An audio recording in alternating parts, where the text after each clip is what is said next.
Hey everyone, I'm Chris Lesniak, And I'm Rob Byer, and this is the Debate Math Podcast. Debating Mathy Topics and Mathy Pedagogy with Mathy people just like you. Let's get into this month's debate. Hey listeners, what you're about to hear is a recording of a live debate that took place in Cincinnati, Ohio in spring of 2025. So if it's a little hard to hear at moments, it may be because of the audio that was collected in the recording. Otherwise, I hope you enjoy. Okay, so suppose you had a magic wand and suddenly had an extra 30, 40 minutes in the school day. What would you do with that time? Would you want more time devoted to reading, or would you want more time devoted to math? Well, that sounds like a topic to debate, right? So today we have two teams of two debating. Should you spend more time on reading or math? And with that, let's introduce our debaters. So first up, arguing that we should have more time on reading, we have the Ohio Literacy Lead, who works with local, regional, and state level instructional leaders to build a capacity to implement evidence-based reading instruction. She's a doctoral student in the Reading Science program at Mount St. Joseph University and a dyslexia interventionist. When she's not geeking out with reading research articles, you can find her on the pickleball court perfecting her dinking and drop shots. It's Carolyn Turner. Hi, Carolyn. Can you tell our listeners where you are and what your current role is? So I live here in Cincinnati, and I am the Ohio Literacy Lead with the Ohio Department of Education and Workforce. And like Chris said, I support all of you in understanding this thing that has become known as the science of reading. And so I work with schools, I work with teachers, I work with all levels of the system to help kind of take these research ideas and help implement them and kind of translate what this is all supposed to look like in your classroom. So that's kind of in a nutshell what I do. Okay, and then to follow up with that, the question we ask all the guests on our podcast is, when did math first become controversial to you? I don't know that math is controversial for me, but I will say that math has always been hard for me. And I think at the core of that perhaps is maybe how I learned math, or maybe didn't learn math, or maybe the practice that I got with opportunities to learn math. So math has always been much more difficult for me than reading has been. In fact, I sometimes I say I'm not a math person, and Dr. Cargyle always laughs and always gets mad at me and says, "Don't stop saying that. You are a math person." Right. But it's hard, and I need lots of practice. I need it shown to me. I need examples. I need lots of things that our kids need. So I don't know that's necessarily controversial for me. I just know that to me it's hard, and when I think I get something, then some other problem comes about and it completely unravels what I thought I knew about it. So not necessarily controversial, but it's hard. I still count on my fingers, and I still need my conversion table when I'm baking something and cooking something in the kitchen. So it's that language and the operations of math that's always been very, very difficult. Cute. Okay, and then arguing along with her, also for more time on reading, is a high school teacher for Columbus City Schools and a Tolles Career and Technical Center who has taught classes ranging from Algebra 1 and Geometry to Ohio's newer Algebra 2 equivalency courses, Math, Modeling, and Reasoning. This summer, he's working with the Ohio Council of Teachers of Mathematics to bring an event called Deep Fried Math to the state fair in order to engage learners of all ages in some free, fun mathematics. As a lifelong fan of mathematics and storytelling, he has also been working on creating a board game that he hopes to make available soon. It's Chris Eyrick. Hi, Chris. Can you tell listeners where you are and what your current role is? So I just wrapped up the school year at Tolles Career and Technical Center. So I've been working at a career tech. It's been a wonderful experience. I'll be transitioning to Hilliard City Schools in Central Ohio this fall. So I've taught one of the alt pathways, and I'm teaching another one this fall. And I just had a lot of work with OCTM, like Deep Fried Math. I'll talk about more for the end of the session. Okay, and then the question again we asked all of our guests: when did math first become controversial to you? I think for me it was geometry. So I had this geometry teacher who was really hands off. He wanted us to figure things out for ourselves, and he gave homework every night. And I think he thought it was 20 minutes worth, but it always took me 2 or 3 hours. And my parents' philosophy at the time was, your job is school. So before I had a license and I was in this geometry class, all I could do was my homework. until it was done. So if I spent 3 hours on homework, most nights I spent 3 hours. And then what would happen is I'd make all these mistakes, I'd have all these misconceptions. But when you find just about every wrong way to do something, or you figure out the intended pathway, you learn a lot about it, and you get this 1,000 yards up view of it where you start to really understand the concepts leading in and out of it. So I really grew as a mathematician that year, despite that frustration of beating my head against the wall. And what would happen is come 8, 9 o'clock on Tuesday night, a friend would call me to the tune of, hey, I just got back from practice and I've been stuck for 10 minutes on problem 1, can you help? And I'd get a little frustrated, like, man, you tapped out kind of quick there, but I would help them. And it was really gratifying. I'd try to get them to talk me through the problem, but I knew all the pitfalls, and if they were about to go off track, I could steer them back without them wasting the 2 or 3 hours I did. But this created this controversy for me that I still feel to this day as a teacher, where I felt like I was kind of depriving them of part of the process if I wasn't careful. And I still try to be careful about that as a teacher. We've talked at this conference today about productive struggle. I think there was a lot that I learned that wasn't just mathematical from all that struggle. I even had some inefficient, unproductive struggle, but I gained this sort of metacognitive awareness that has helped me in every learning endeavor since. I feel like we kind of miss the forest for the trees with a lot of, not just math, but a lot of our teaching in the schools. We're so focused on standards that we forget, really, why do we learn math? Well, it's a thought exercise. Yes, there are direct applications of much of the math we learn, especially arithmetic and early algebra. But even when you get into the weeds and it feels really specific, it's a thought exercise. And I think we really lose something when we forget that. And we don't want to focus so much on the content that we forget to learn how to learn. And I feel like that's been happening a lot. And as a teacher now, I still see it in my kids. Thank you both. Now, arguing that we should spend more time on math, we have a lover of middle school math and unadulterated child. An educator who enjoys spreading a positive math mindset. Everyone can do math. She works for travel expenses. Next stop, hopefully Africa, is Dr. Lori Cargile. Hi, Lori. Lori, can you tell everybody where you are and what your current role is? Absolutely. Hi, everyone. I am excited to be here. My current role is here at Hamilton County. I am with the State Support Team Region 13. And as a State Support Team School Improvement Consultant, I primarily work with math, and I'm also a regional data lead. And now the question we ask all of our guests: when did math first become controversial to you? Well, so before I became a school improvement consultant, I was a middle school math teacher for 10 years. I was an assistant principal, a consulting teacher, and so on. But math definitely became controversial early on in my career. When I was a middle school teacher, and I believe I was using connected math. I'm sure many of you all of you, I'm sure for the most part, teach math, have heard of connected math. It's a wonderful inquiry-based instructional material. And so in it, for middle school, I think I was teaching 7th or 8th grade, it asked the kids to bring lids, so any kind of round lids, and to use a string and have the kids measure the ratio of circumference to diameter.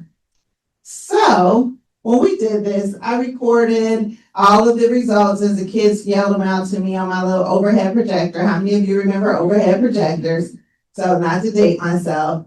And it was a eureka moment, not only for them, but for me. When I could see that the circumference to diameter was a little bit over 3, a little bit over 3. So it was pi.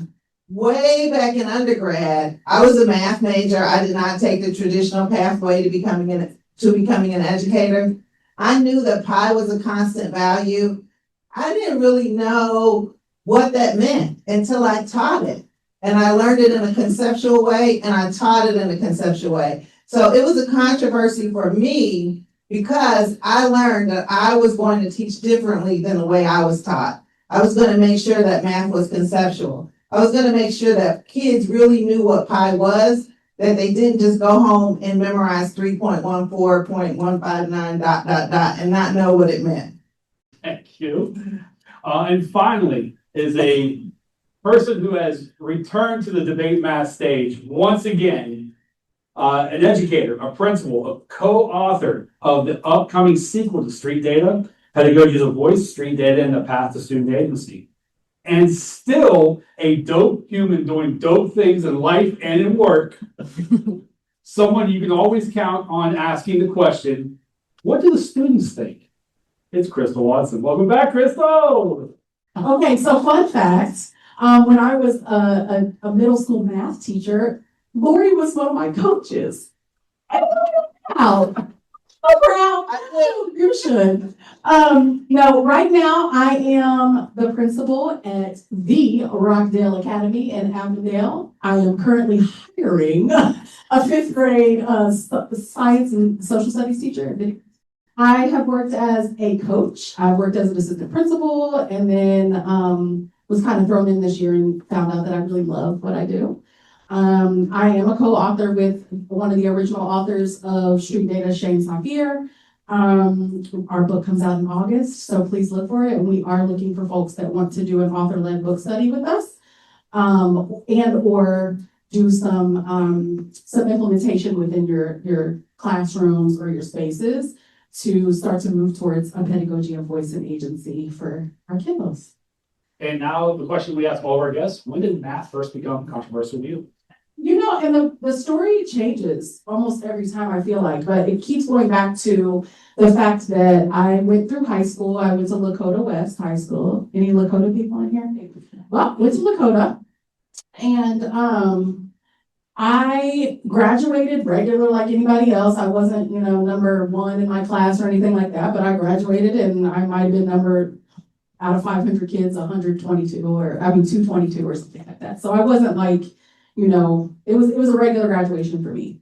When I went to a regular state school, I won't name that school, but when I went to a regular state school and I had to take the entrance test to see where I was going to start. Now I stopped at Algebra 2 in high school, got through with a B. I ended up in remedial math in college. And I was like, what? What do you mean remedial? What does that mean?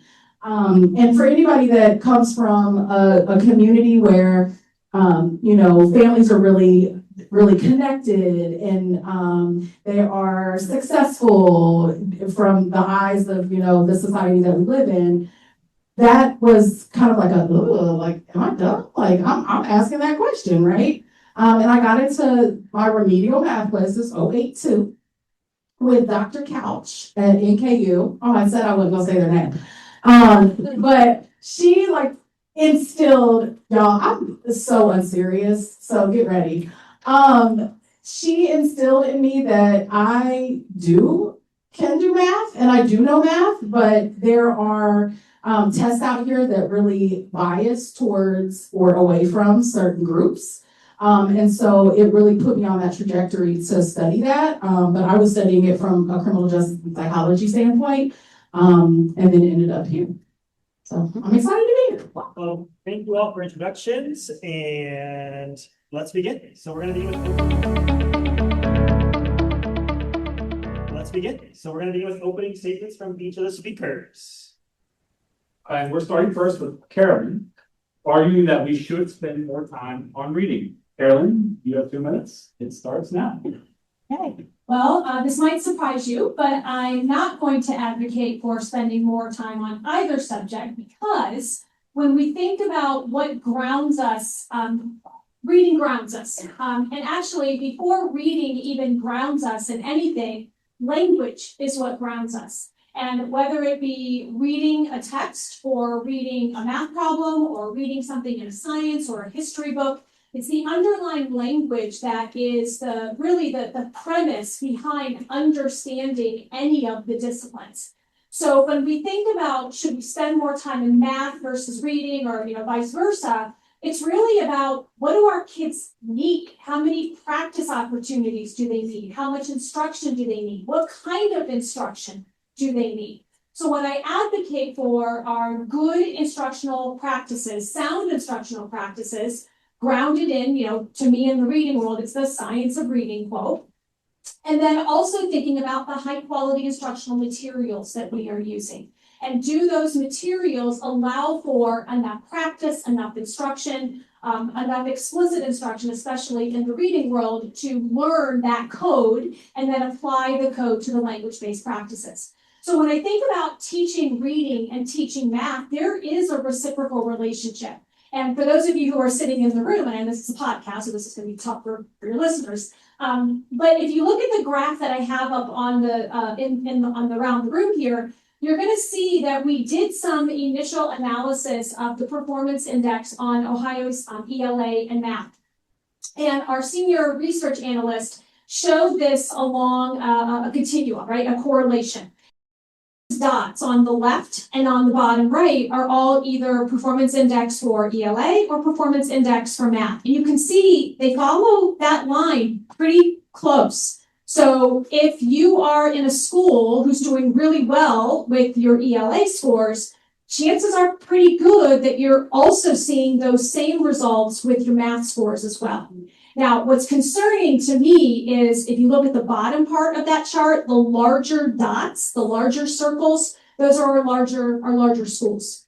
And so what we really need to be thinking about is how do we give access and opportunity and good high quality instruction so that all of our learners are both proficient and excelling in both math and ELA.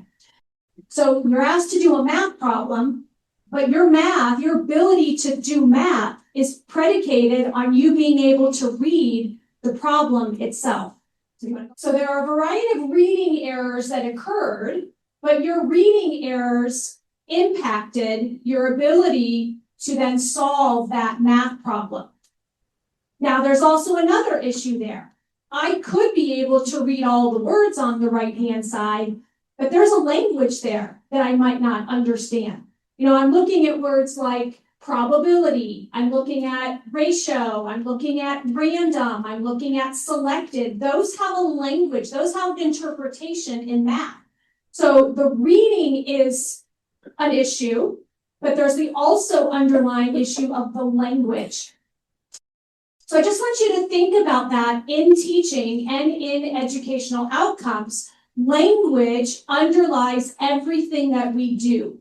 And we're building language from the start. We're building language from birth through preschool into kindergarten and fifth grade and on up through high school and post-secondary. But it's our understanding of language that really that helps to then push us towards either reading and understanding in a subject area like math, or even understanding like verbally, the words coming out of orally, the words coming out of my mouth. So I suppose what at the very bottom line of all of this is it's understanding what our students need. It's understanding which students need more time, which students need more practice, which students need more opportunities to then build their language and literacy skills. It's not about taking the pedal off of literacy so we can push forward in math. It's really kind of a balancing teeter-totter to make sure that we're giving every student what they need when they need it. Thank you. Okay, a very nuanced instruction from Carolyn. Just some food for you to think about as we go on. So now the other side, our team, more time on math. We'll start with Dr. Lori Cargyle. The floor is yours. I knew Carolyn was gonna be a tough act to follow. And of course, she changed the game on us. But I will say, and I completely agree, that it's all about knowing what the kids need to know, knowing what the kids know and what they're struggling in, and making sure that whatever happens in the classroom addresses their needs. But we're here to tell you that they need more math. Okay, and they need more math for lots of reasons, but I'll give you just a few. So the biggest reason is that math builds transferable critical thinking and problem solving skills. The ability to do math effectively, the logic, the reasoning, the analytical skills that are developed, that is what we need in our society. All of you have something, or at least most of you have something in your pocket that you could pull out, order an item that somebody just told you about, and it'll be on your porch when you get home. You never would have thought that that would have existed. 30 years ago, none of us would have imagined it. If you did, you wouldn't be in this room because you would be rich. And problem solving, when you get out that device, when you get a new one, you don't read the instructions. I don't read the instructions. No one reads the instructions. You think through it. And that's what math does. And you may be thinking to yourself, well, when I get a new device, there's no numbers involved. No, logic and reasoning is what is the product of mathematics, of that mathematical language that Carolyn spoke about. We learn to reason, we learn to think, learn to do things that we've never been taught before when we're successful at math. And one of the standards for mathematical practice is perseverance. Teaching perseverance, you persist when you get a new device and you're frustrated. You want to throw it out the window, but you paid $1,000 for it, so you're not going to do that. You persist in thinking through and how to do it. And that is just one example of how we use mathematical and analytical thinking in a modern society. Additionally, math skills are lagging nationally. Unfortunately, the pandemic took a major toll on our kids in mathematics. Yes, they struggled in math. Yes, they struggled in ELA. And the correlational chart that Carolyn showed, you can see that unfortunately our kids took a big dive in ELA as well as math, but they lost more ground in math. And that's simply because ELA reading is ubiquitous. When you're out on the streets, you're reading. Our parents, when they were struggling during the pandemic, they were probably able to help their kids read or able to at least support their kids in reading. Math took a back seat. So we need to dedicate more time for math, at least in the near future, so that our kids can catch up. And finally, if you want to not have a kid in your basement when they're 30, they need to be able to do math. Because the math careers, and y'all know I'm telling the truth, the STEM fields are the ones that make the most money. They make the most money. So the more analytical skills your kid has, the more they're able to think for a future that we have no idea what it is. Like, we don't know. No one in this room knows the next big thing outside of AI that's going to take over the world. So your kid's ability to think, to use predictive logic, because that's all AI is. AI looks at patterns and data, everything, all of the knowledge that exists, and it predicts what's next. Like when I wanted to write this paper, I just put in, I just put in a little prompt, but I use the tools that are at my fingertips. And so if you want your kids, your students, your actual children to be prepared for the future, they need to be able to know and do mathematics. Thank you. Now going back to the side that we should be arguing that spend more time on reading is Chris. Chris, where's yours? Thanks. So often in education, we sort our topics, so we have our math bucket and we have our reading bucket. And I think sometimes that kind of makes invisible the interconnectedness of these subjects, but they really are intertwined just in an innate sense. And so I have a really hard time, even as a person who is licensed as a math specific educator. And I know we're just doing this for the sake of debate and it's fun, but I have a hard time saying to prioritize math over reading. When in my eyes, I do feel that reading is more primary in the sense that reading is like an action, like eating or sleeping. And math, I see more as like a muscle. You need it, but it's somewhat secondary to the act of, say, eating or sleeping, like reading would be. And so I want to say that we really should dedicate more time to reading, given that its primary function. For starters, as a math teacher, I can tell you math without context tends not to be very valuable. Anything in the world, any topic you come up with, we can boil it down enough times, we will turn it into mathematics. I guarantee that. Math is the language of the universe, but without that context, math is often not worth studying or practicing, other than as a thought exercise. And so we know that we do more math, we do better math when we can read it.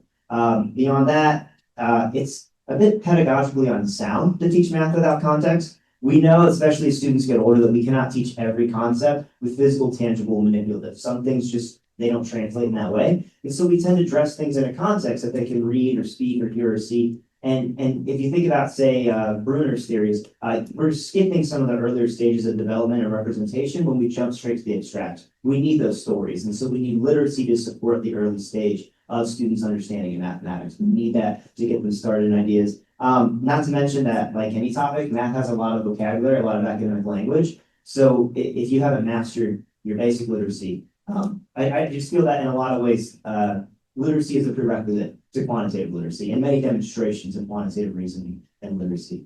And lastly, I just want to mention that as often as we use mathematical reasoning, our society, I think, is built upon literacy everywhere you go. Someone mentioned this earlier already, that everywhere you go, there's something to read and something to do. from an equity standpoint, it almost feels like a lack of quantitative literacy is problematic, and we have that issue in our society, but a lack of general literacy is an even bigger equity issue. Even we have tech that can read something out loud to you. Reading was always more than just looking at the print letters and knowing what sounds they make. Like, you have to be able to interpret that context. What is the author trying to say? What are they trying to argue? Using your reasoning skills, which then leads into our mathematical understanding. So, because of this inherent interconnectedness and the more primary function of reading, I just feel if I had to pick, I would emphasize reading over math, even as a math teacher. Well said. Okay, thank you. And then last, but certainly not least, back on the math side is Krista Watson. Floor is yours. I actually agree with my astute colleagues that I don't know that I am going to argue that you need more of one or the other. But let me just start. I wrote this out this morning, so I'm going to read it, y'all, because I worked really hard on this. When we're born, our beautiful, intricately, and delicately made brains are wired for language acquisition. And when you hear that, you're probably thinking, oh, reading books and Good Night Moon and I Love You and all that stuff. This hardwiring allows for a natural, and when started early, almost effortless development of language in us as children. So think about those of you that have had babies, the acquisition of language for babies sometimes happens almost innately. Two main areas of our brain, I want to call out my girl Lisa McConchie. She teaches me a lot about math in the brain. But two main areas of the brain, speech production and our comprehension of language, right? And we have lots of neuroscientists and neurobiologists that have lots more degrees and credentials than I. They've confirmed that while we focus on heavy learning and reproduction of the English language, although important, we do a disservice to our children as they miss the same opportunities to learn the language of mathematics. Math is an extension. I would actually double that back. No, I think it's an arm, a leg, or a lung of the English language. Without it, our language acquisition just isn't whole. Mathematics is the way we speak and understand relationships and patterns even before we know our first letters. There's a reason why our parents buy us those blocks that we put into different holes, and we know which blocks go in which holes and things like that. All of that is mathematical. I think we get stuck thinking about mathematical being 2 + 2 or we'll find X and all of that good stuff. But both existing, the relationships and patterns both exist also in language comprehension. And both of those are realms of literacy. So I'm arguing that both of them are needed though, right? But today I'm not arguing that we overcorrect and go heavy math like we do reading, right? Anybody self-contained in here? Okay, so hallelujah, next year I convinced some teachers to go departmentalized, first grade and up, and I'm so excited about it because math often takes a back seat because there's initiatives here, initiatives there, and I actually agree with my colleagues that it takes strategic and intentionality behind reading instruction to understand how much time should be spent on it, but our teachers aren't equipped with that yet. And I say yet because it's ever changing. So I am, however, suggesting that students who develop both strong numeracy and literacy skills benefit greatly from increased academic outcomes, better ability to problem solve, and exposure to more opportunities in their education and in life. I love the fact that Chris talked about prerequisite language or reading being a prerequisite to math or quantitative reasoning. I want to push back on that because prerequisite, that mindset is why we have gaps in 5th and 6th and 7th and 8th and 9th grade, because we say, oh, they can't do this because they can't read. And I have plenty of examples if anyone would like to hear them. I love to talk about my babies that were on kindergarten reading levels, but were on grade level for math. So in conclusion, a dual approach is needed in elementary schools at least. And that requires that math rides shotgun with literacy. Right now, that does not happen. Math gets the seat that's left over. And then comes science and social studies, which also support our math and our literacy. There's no reason why they should be in the back of the truck. Wonderful, thank you. So that was our opening statements, everyone, and they gave us some good food for thought to start you off. I want to throw just a first question to them, and then I'm going to come to the audience in a moment. I just want to know from you all, maybe just one person from each side to share, kind of what is your ideal amount of time spent on math or reading? Like, how much time do students need? Is it an hour, 2 hours a day? Is it every other day? Like, what is your ideal or your dream amount of time? I'd say 90 minutes. Daily? 90 minutes daily of math. I heard a giggle. I know it's a dream, but he asked. Yeah, that's why I asked those dream, yeah. How about the reading side? What would your ideal be for reading? So again, I think it depends. I don't know that you can get away with anything less than an hour and a half of teaching, perhaps reading the foundations of reading. But if you think about teaching reading really occurs throughout the whole school day. So, Crystal mentioned science and social studies and even the arts.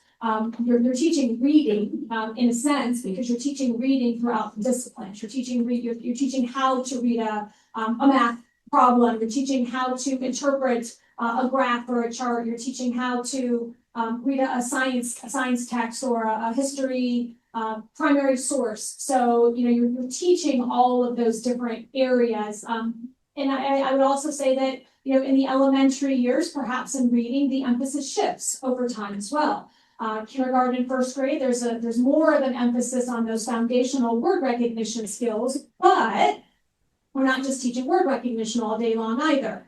We're teaching, the language pieces. We're teaching, the building the background knowledge and vocabulary and, all those critical thinking skills. So, to quantify it, and 90 minutes may be enough. Again, we're looking to at a good, strong, multi-tiered system of support, which might also need to include some tiers of intervention, right? So more time, more practice opportunities, more opportunities for feedback with students in later parts of the day in terms of intervention according to data of what students need and when they need it. So I would say a minimum 90 minutes, but that again, time is variable. So you could have 90 minutes allotted on your schedule and you could go into a classroom and it's not 90 minutes of solid, teaching and making sure the students are on task. So there's that variable amount too. So it's that what we're teaching and it's for how we're teaching it.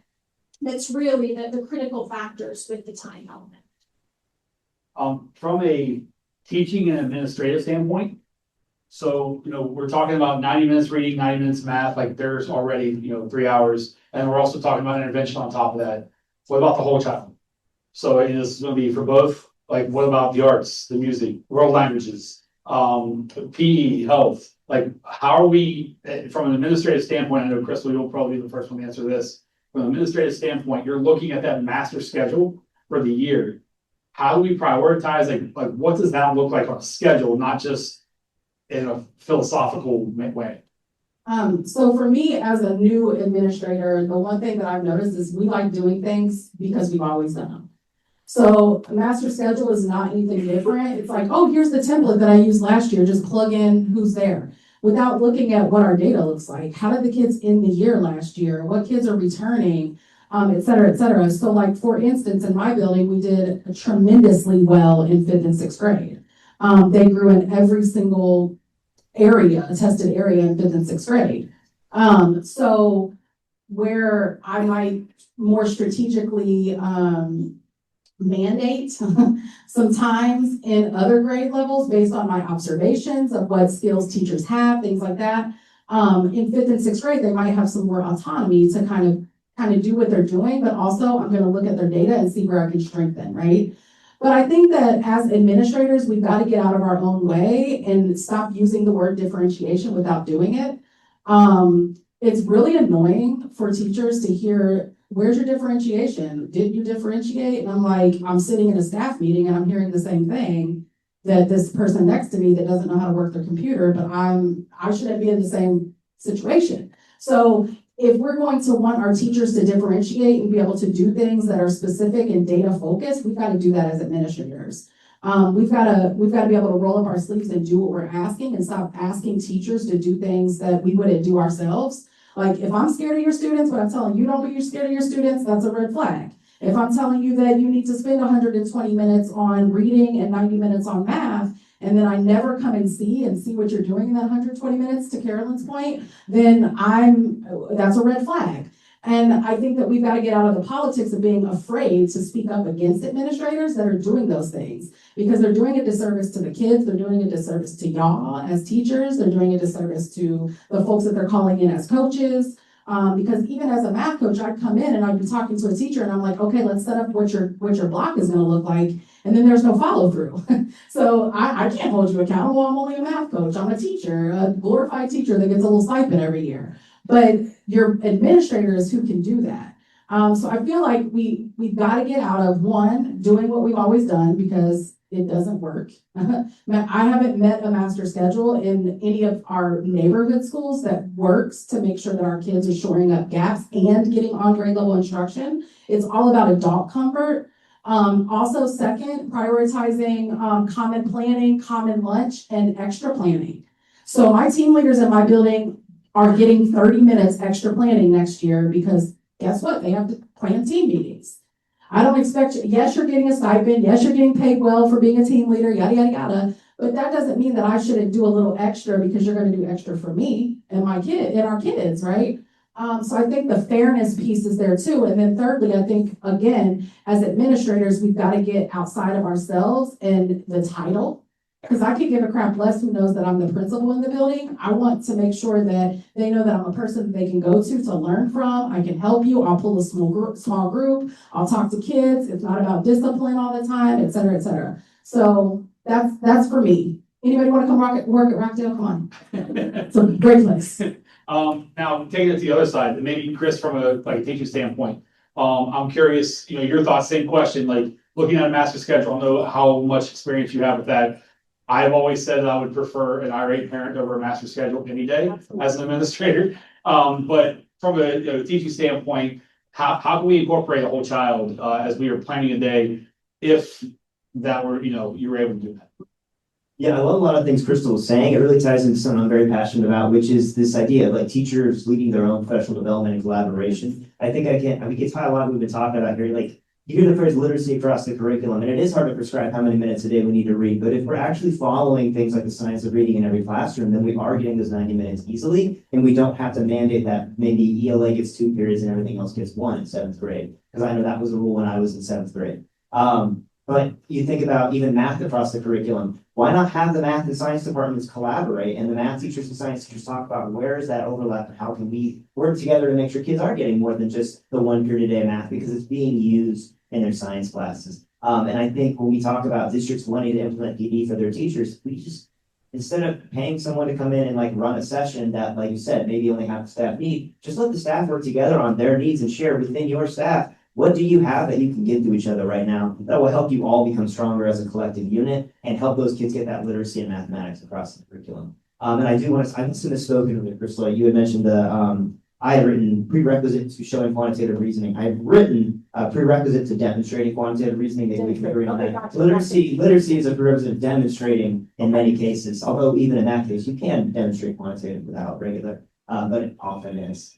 But yeah, I think I've answered. Yeah. Okay, I want to open it up to questions from the audience. Anyone have a question for either side or both? And your thoughts are, how would you spend your time on reading versus math? Start here. So do we necessarily have to choose one or the other? Following up on what Crystal said, I'm a gifted specialist. And what about the idea about letting students choose their passion area? So I'm slightly opposed, because as a kid, I would have chosen ice cream. If given the choice between math and ELA, I wouldn't have chosen either one. I think part of our issue is that both content areas are so siloed. I understand the kid choice, and because we know it increases engagement and all of those things. But I'm concerned that do kids know what's best for them? And I think part of the issue is the choice, the question of the choice, because to me, they should be in tandem. I think about that example that Carolyn showed us where kids need to be able to read a problem to solve a math problem. And I also reflect on my own experiences as a math teacher. I can think of an activity I did where I took the kids outside and we looked for four-leaf clovers. We were doing something on probability. And then a science teacher piggybacked on the activity which by discussing plants and I don't know, something about phytoplasm or whatever, something to do with plants. And so that connection to me is what's necessary. I think we have artificial lines drawn in a school day, when we should, as Chris mentioned, have multidisciplinary activities, and then that would allow us more time for each of the important subjects. I really like your idea though of, I'm a big proponent of choice for kids, even as young as kindergarten. And so it doesn't necessarily have to be one or all, right? So I think maybe what you're saying is having like, so for instance, Montessori schools have intercession. And during your intercession, you get to choose what you engage with, and all of it is based in your core subjects, but it is engaging in a different way than what it is when you're in class, right? I think the same thing for like Indian Hill. I love visiting Indian Hill because they have their win time. I can't remember what they call it at this moment. No time. Thank you. Do you teach there? No, my kids go there. Oh, awesome. Yes. So they get to choose, and the teacher's like teaching something that they're passionate about, right? So you can go learn how to crochet or whatever. Guess what? Crochet is math. I crochet. You know, you have to read a pattern, which is reading, it's analyzing, it's all of those things, right? So it's not just crochet, but it could be an art, it could be a STEM, it could be anything. You can ask this lovely woman right here what her kids get into during their go time. It's amazing. So it's not you're not getting rid of class time, you are just supplementing it with more engagement based on choice. And enrichment. And even our kiddos that have those gaps that need intervention, we cannot intervention our way out of our gaps. We can't. We have got to start to enrich our kids so that they can have some wins. Like, what are you good at? So that I can put that in front of you so that you can have some wins. There's no kid in this world that is not good at something. Something. We just got to find it. And teachers don't get enough time to find it, in my opinion. Yeah, I was just gonna, say about the choice aspect of it. Certainly there's opportunities for choice. There's also the understanding that you have to have a base knowledge of something to be able then to make a good informed choice. And so often, we've had this, debate in other areas, should there be explicit instruction or should it be discovery learning? Well, it's not, just like it's not math or reading, it's not explicit or discovery, it really is both. And in order to discover something, you have to know something, a little bit about something to learn more about something and discover more and more about it. So I agree with Crystal and Lori in the sense that, we don't want this big blank open slate for children and for learners. We have to fill them with some measure of knowledge to help them make those informed choices.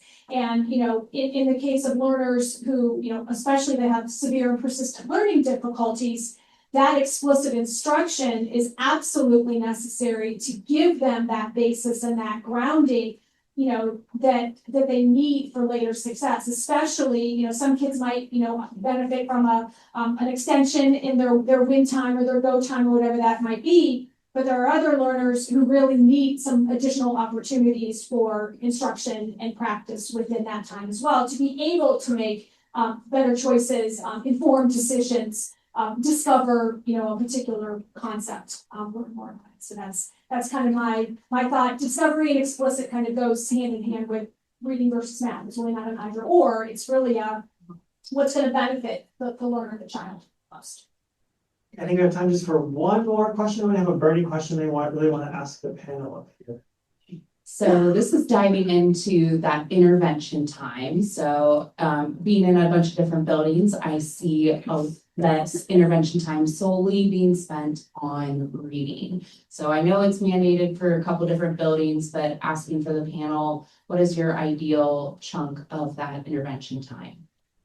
It depends. Intervention studies are tricky. They're complicated because, at least in the reading world, many of the intervention studies we have were done in very controlled environments.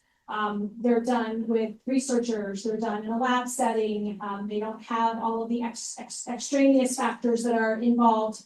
Again, it's again to me and really looking at how to support a learner in learning to read. Yes, it's time, but it's also what's happening within that time, right? So if I'm working with a learner and I know I have an allocated 45 minutes for intervention, because I used to do some tutoring in an intervention setting, but anyway, or even in a school setting, I know I have 45 minutes allocated for that. I have to be very strategic in the teaching and what I'm asking that student to do within that 45 minutes. If I only have 35 minutes or 30 minutes, I have to be even more strategic than that. So it's kind of that cut the fluff kind of time to really maximize the time that we have, because I think somebody was saying earlier, you have 6.5 hours, 7 hours in a day, in a school day. You don't get all that time with kids. So you have to really maximize that allocated time so that it's very strategic and well planned and well thought out. I would think that you couldn't get an intervention accomplished effectively in anything less than 30 minutes. By the time you get them in, seated and materials out and directions given and all of that, I mean, at least 30 minutes, and then more for kids who have some more severe and persistent learning difficulties. And, math probably needs this, at least that same amount of time. Well, I think the problem that we're going to encounter is, and Lori brought it up so beautifully, is that we have this persistent gap that's occurring, and we have to find a way, I don't want to say balance it out, but we have to find a way to really strategically use data to find the gaps in that system and then target what that need is. Everybody needs a solid grounding of core instruction in grade level material, whether that be reading, math, science, whatever. Everybody needs that solid grounding of grade level material, core instruction.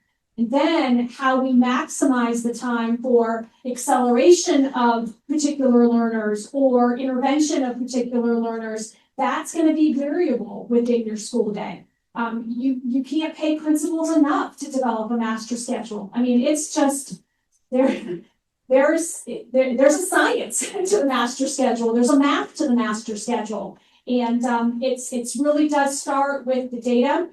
It starts with the comfort level of where staff is and making sure that they can deliver interventions, deliver core instruction, know how to use the materials that they have properly. So yeah, I'm going in a roundabout tangent here, but it's really it's looking at your building, looking at the needs of your building, and then determining from there the time factor of where, because we have gaps. We've got gaps in reading, we have gaps in math, and that gap in math is widening, it's increasing. Can I jump quickly to the other side, or your Crystal? So to that, I would like to add the learning progressions. So for math, being familiar with the learning progressions, knowing what should my kid know, what is prerequisite knowledge for what I'm teaching now, what is prerequisite knowledge for what's next, and then ensuring that the kid is ready, not only for now, but for what's next. So, and knowing specifically what those skills are, so that the intervention is targeted, not just a blanket, I don't know, help that everybody is getting. That kind of remediation, as we call that remediation, it doesn't move the needle. What moves the needle is targeted, knowing those learning progressions and preparing accordingly. Okay, and I'm gonna pause us there. Here to share their closing thoughts with you is the team that said we should spend more time, somewhat, on reading. Chris and Carolyn, the floor is yours. So I think we definitely saw eye to eye on a lot of things, and overall, we just want to kind of summarize that. I think it's critical to recognize there's not a one size fits all. There's not going to be a right answer to any of these for any group of students. It's always going to be student by student. What does the student need most? And we can embed a lot of literacy in all the courses. We can embed a lot of math in all of our courses. So we can get more than those 48, or I think I teach 47 minutes right now. We can get more than those minutes a day, whether it's pre-K up through 12. If we really talk with the other professionals around us and learn how everything is interconnected, but we also want to emphasize kind of overarching skills. like critical thinking, that are just going to help them in all these areas, regardless of what their deficits are, or, productive struggle. I think I tried to talk about this a little bit earlier, but it's so important for us to make kids struggle sometimes, because when they don't build that skill, they don't know how to learn. And, nothing we've accomplished as a species was ever discovered on first try. So they've got to learn to productively struggle. And we also want to make sure we're combating, these tweet-sized attention spans. So building that literacy is really going to help. And with the final word from Team Math, floor is yours. Yeah. So we really are talking about the same thing. I agree with that. Language acquisition, right? And whether it be letter recognition, phonemic awareness, phonics, comprehension, we're talking about the same thing. The difference really is in a mindset shift. People, you hear it all the time. Oh, I wasn't born a math person. So we don't believe that we believe that you are born either innately able to do math or not. But we don't believe that about reading. We believe reading can grow, that you can acquire this language through years over years over years. I think that the mindset shift has to happen there. And Dr. Cargile said that's truly an American thinking pattern. In other spaces, in other countries, other places, other cultures, they do feel like everything can grow. If we truly believe that our children deserve opportunities to grow academically, socially, and otherwise, I believe this wholeheartedly and with my whole chest that we as adults, we have to make the decision to be more strategic and precise in our teaching of language so that there are opportunities for the acquisition of both mathematical language and English language, right? And really treat all of our students as if they're multilingual learners, because they are. And we're stifling them from being bilingual, from being trilingual, when we do not allow them to learn the language of mathematics as well. And it comes down to time. It really does. And I know that you heard a lot of gray area today, but I think the black and white area is that we've got to rework the systems that we've been working in, like from the top down and down up. People got to start talking to each other, listening to each other, come into a school, because the people that are making the systems, show me you haven't been in a school in like 50 years without showing me you haven't been in a school in 50 years. Because the system doesn't speak to what the teachers even need or what the kids need, especially if you haven't been in a school since 2020. I'm not even listening to what you're saying because it is different, right? So I just encourage us all to be really strategic in the ways that we push against the system and be brave and resilient when the system pushes back against us. All right, thank you. Can we get a round of applause for our debate? Huge thanks to the four of you for coming and showing how adults can disagree in civil conversation. I wish our politicians were the same. Thank you to all of you who are live in the audience. Thank you for those who are listening at home for taking part of this debate. We appreciate you all. Hopefully, there are some things that resonated with you that you can take this, into your summer and possibly even into August and September. And for those who listen at home, whenever this comes out, to just start debating more. And as we wrap up, if folks want to contact you for more information, Carolyn, where can our audience or our listeners find you? Well, I've kind of given up on social media. However, if you want to learn more about our efforts for literacy achievement in Ohio, I highly recommend you can just Google Ohio Department of Education literacy. We have Ohio's Plan to Raise Literacy Achievement. We have implementation guides for school principals. And we also have some really great on-demand courses. I know we have our LMS courses, but we also have the Literacy Academy on demand. They're short little mini courses. They cover a variety of literacy topics, including literacy across the disciplines. And so if you want to learn more, just Google ODEW literacy and it should just pop up. And to your partner, Chris, where can listeners or the audience find out more about you? You can come to a Central Ohio Council Teachers and Math meeting, or you can attend Deep Fried Math at the Ohio State Fair this year, and hopefully every year after. Shout out to Christopher Danielson and the good people at Math Happens. They've inspired us with their Math on a Stick at the Minnesota State Fair. So that will be at the Ohio State Fair. Come join us. You can email me at chris.iherick@ohioctm.org. For all those who are listening at home, if you have not been to the Ohio State Fair, go. Lori, where can listeners find you?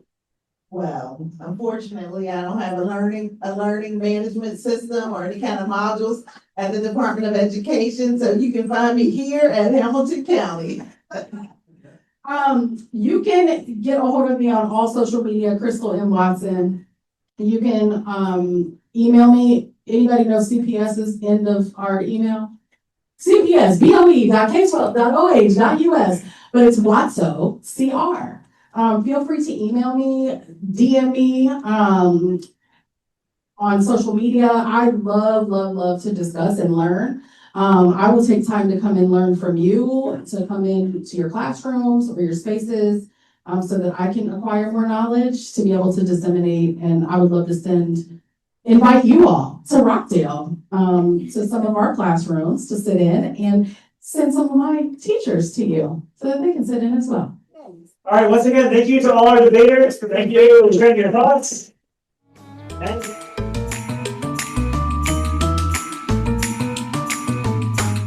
Want to learn more about incorporating debate activities into your math classroom?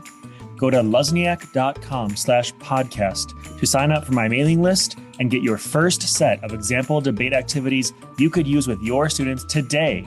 Go to luzniak.com/podcast. Don't forget to reach out to us with comments and questions on debatemath.com, or follow us on Twitter @debatemathpod, and follow along with #debatemathpod. Rate us and review us on Apple Podcasts. Or wherever you listen to this podcast. Your feedback is super important to us. Well, that's all from us. Looking forward to debating with you more next episode. Until next time, cheers.